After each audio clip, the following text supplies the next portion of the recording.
Buenas tardes, mi nombre es Carlos Bastidas, soy estudiante de la Escuela de Economía de la Universidad Central de Venezuela. A continuación voy a compartir con ustedes un corto video donde elaboro un resumen sobre el tema que me fue asignado para la exposición en la materia Teorías del Desarrollo y Subdesarrollo. El título de la exposición es Contexto histórico y social de la teoría del desarrollo predominante en los 90, de la crisis de la deuda al predominio del capital financiero. Espero sea de su utilidad, de su agrado, y de igual forma espero sus comentarios, observaciones e interrogantes en los comentarios del video al final. Bien, para dar inicio entonces al tema, voy a comenzar haciendo un análisis, un recorrido por el contexto histórico y las causas que permiten que las teorías neoclásicas surjan nuevamente en la década de los 90 como herramientas y salida a la crisis que para la fecha venía desarrollándose. A tales efectos, eh, voy a ir 10 años antes, a la década de los años 80, donde se desencadenó un fenómeno, un suceso que hoy conocemos como la crisis de la deuda, la cual se originó en el año 1982 y la cual afectó a varios países, especialmente países de América Latina. Muchos consideran que la crisis de los años 80 fue el episodio más traumático que pudo haber experimentado América Latina en temas económicos. A este episodio también se le conoce como la década perdida y se vieron afectados en este suceso 18 países de la región. Hay varios debates en relación a las causas que provocaron esta crisis. Estos debates son de puntos de vista políticos y allí voy a resaltar solamente dos. Por ejemplo, está la crítica que se le hace al modelo de industrialización dirigido por los estados de América Latina, el cual se basó en políticas que habían sido adoptadas para dar respuesta a la Gran Depresión de los años 30, del año 1930. Esta acción fue bastante criticada por economistas que defendían las posturas clásicas de no intervencionismo del Estado, pues consideraban que existía una amplia falta de disciplina macroeconómica y un excesivo intervencionismo estatal. También fueron criticadas estas políticas por actores de la política de izquierda, quienes señalaron la incapacidad de los estados para superar la dependencia externa y, sobre todo, resaltaron que los estados no habían logrado la transformación de las estructuras sociales, las cuales se hacían más desiguales con el transcurrir del tiempo en la región. Sin embargo, más allá de las causas políticas que acabo de mencionar, hay todo un contexto histórico mundial el cual crea el escenario perfecto para que se desarrollen los acontecimientos que generan entonces esta crisis. Si vamos, por ejemplo, 10 años atrás, a la década de 1970, a principios de la década, especialmente en el año 1973, se desarrolló un conflicto bélico entre Israel y los países árabes. En esta confrontación, los países como Estados Unidos, Holanda, por mencionar a algunos, eh, dan su apoyo al Estado de Israel y en consecuencia los miembros árabes de la Organización de Países Exportadores de Petróleo colocan un embargo petrolero sobre estos países. Esto trae como consecuencia que los compradores y demandantes de petróleo, por temor a los trastornos en el abastecimiento de petróleo, opten por acumular existencias preventivas, aumenta la demanda de petróleo y a su vez aumentan los precios del petróleo, lo cual resulta atractivo para los países exportadores de esta materia prima y trabajan entonces por mantener en alza dichos precios. Los precios para la fecha llegan a triplicar su, su precio inicial. Con esta situación, los países que dependían de la importación de crudo entran entonces en un estado de alza en el nivel de precio, dado que al elevarse los niveles del precio del petróleo aumentan los costos de las industrias que utilizan el petróleo como energía en el desarrollo de sus procesos productivos. Esto trae como consecuencia que aumentan los niveles de inflación, pero además cae el proceso de inversión y también caen los niveles de consumo, y entonces se entra en un estado de recesión a nivel mundial. Al existir entonces un estado de recesión, aumentan los niveles de desempleo y venimos entonces acuñando, o para el momento se empieza a acuñar el concepto de estanflación. Los países industrializados afectados van entonces a cambiar sus políticas económicas hacia políticas fiscales y monetarias expansivas. Con estas medidas, los países industrializados para final del año 1975 empiezan a recuperar los niveles de producción y empiezan a disminuir las tasas de desempleo, aunque estas tasas no logran los niveles previos a la recesión, a pesar de que sí se eleva el nivel de la producción. Los déficits de balanza de pagos que existen para estos países industrializados pasan a convertirse en superávit a final del año 1975, a medida que empieza a disminuir el gasto. A su vez, los países de la OPEP, quienes no habían incrementado el gasto mientras crecía su renta por los precios del petróleo, también alcanzan un superávit por cuenta corriente, y los países considerados en vías de desarrollo y no productores de petróleo no van a hacer recorte de sus gastos en la misma medida que lo hacen los países industrializados. Dada la situación, estos países en vías de desarrollo, que tampoco pertenecen a o no son exportadores de petróleo, se ven en la necesidad de financiar los déficits que tienen en cuenta a través de préstamos que solicitan entonces a la banca internacional. Estos préstamos son alimentados de los fondos provenientes de los precios del petróleo. Estos fondos fueron colocados entonces por los países exportadores de petróleo en los centros financieros de países industrializados. Con esta situación, los países industrializados, habiendo escogido utilizar las políticas monetarias y fiscales, no se ven en la necesidad de defender entonces un tipo de cambio fijo. En los casos de Alemania y Estados Unidos, por ejemplo, se flexibilizan los controles de cambio sobre los capitales que habían sido establecidos antes de 1974. Esto permite a los países en vías de desarrollo acudir a solicitar préstamos en los mercados financieros de los países desarrollados para mantener sus gastos, y a tasas de interés muy bajas, en algunos casos tasas de interés negativas.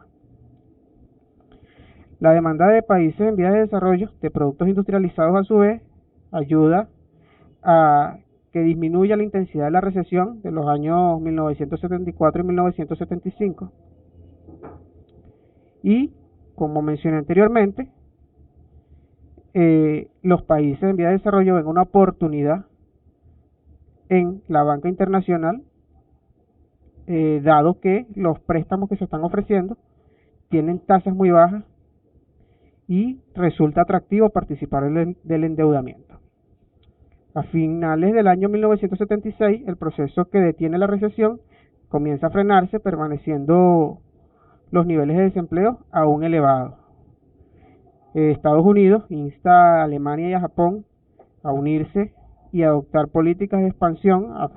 fin de salir de la crisis recesiva. Sin embargo, es hasta el año 1978 que Alemania y Japón acceden a cooperar conjuntamente con Estados Unidos.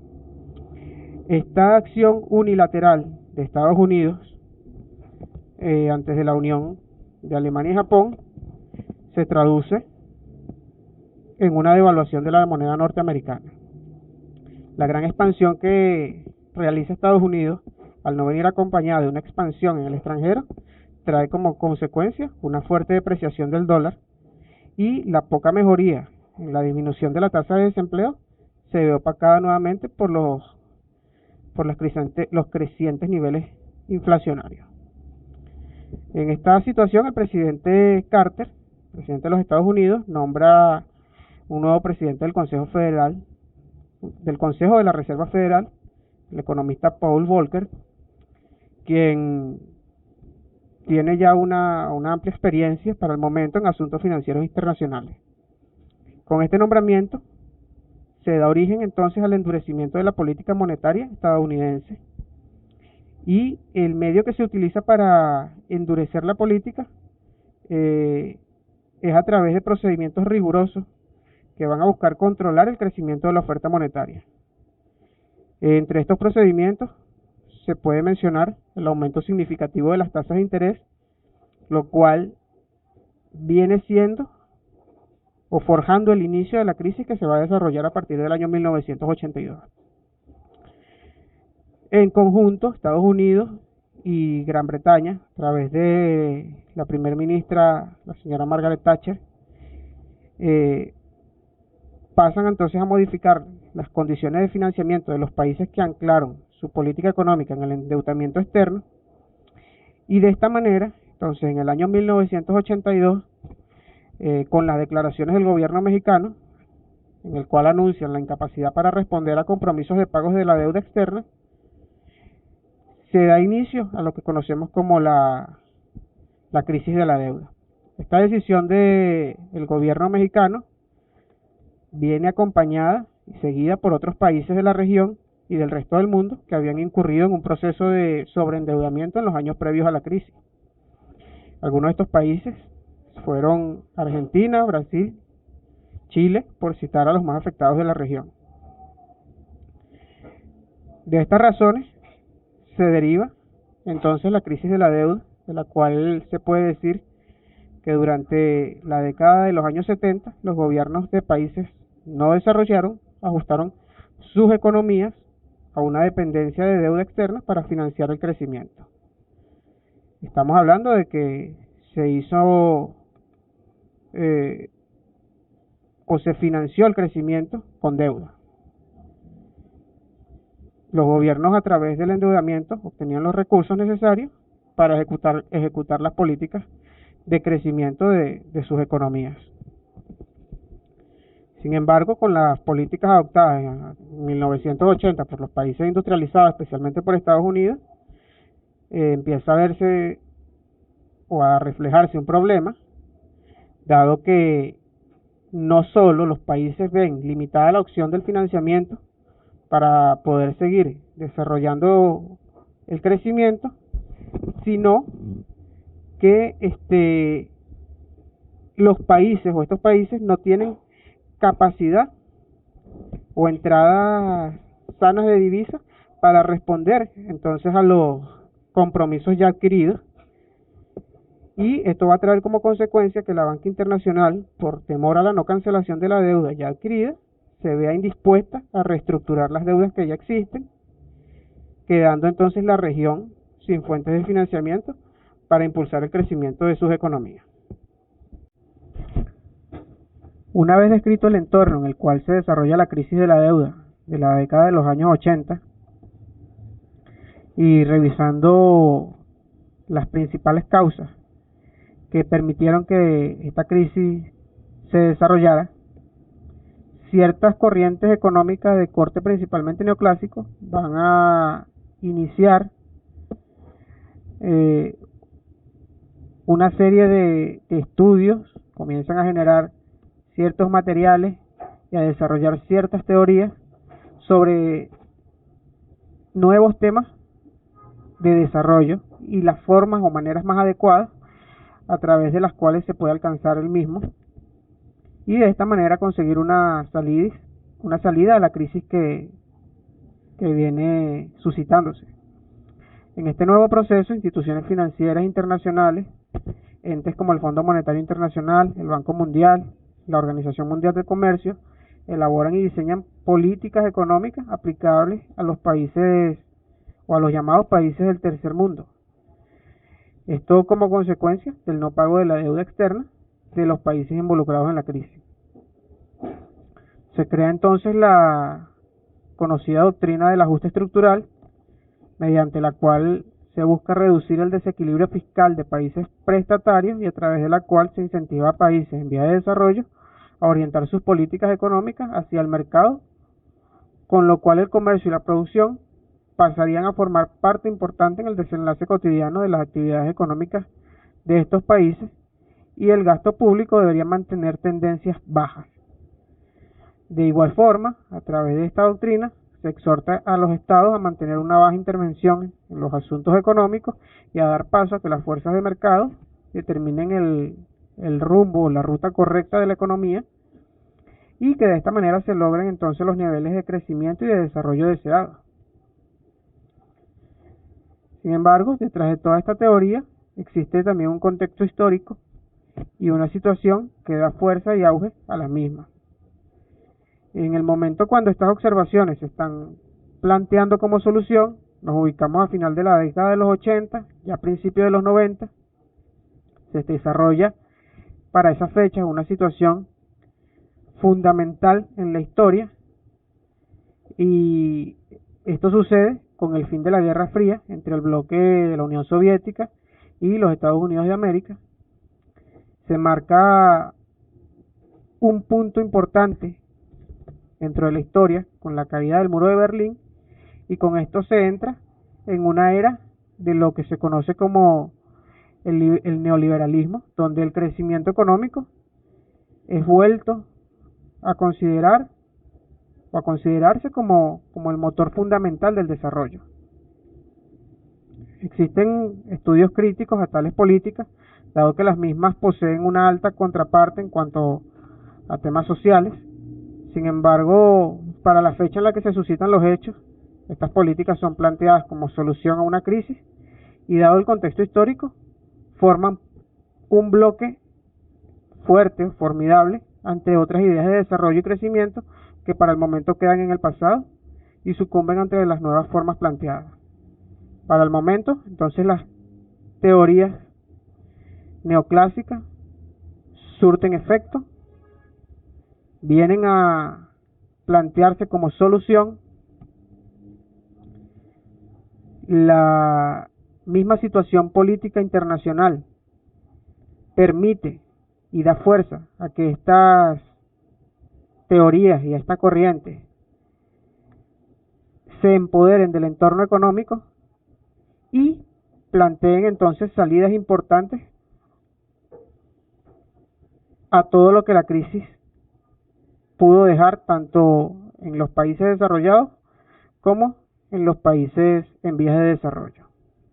Hasta aquí el tema asignado, espero sea de su agrado. Nuevamente los invito a comentar,